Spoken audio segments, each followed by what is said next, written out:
quelli trovati con l'informazione flash di New Sicilia prestavano soldi a imprenditori locali in grave crisi di liquidità per l'emergenza Covid-19, arrivando a chiedere un tasso di interesse del 200% l'anno. Questo è il presunto giro d'usura scoperto dalla Guardia di Finanza di Enna che, secondo la Procura, era gestito da due fratelli di Leonforte che sono stati posti agli arresti domiciliari.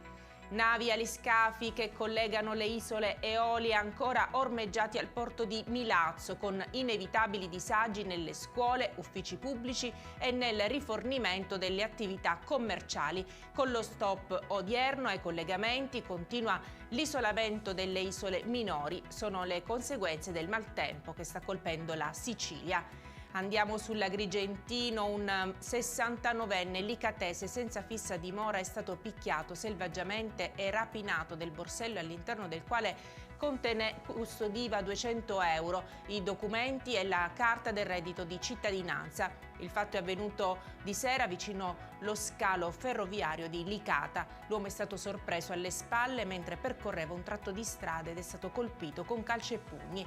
Catania, contrasto all'illegalità diffusa e in particolare alla ricerca di armi e droga. I carabinieri hanno effettuato l'ennesimo rinvenimento di sostanza stupefacente nel quartiere Librino, trovati 7.000 dosi di cocaina e circa 2.000 di marijuana. Con questa notizia per adesso è tutto, grazie per averci seguito e arrivederci.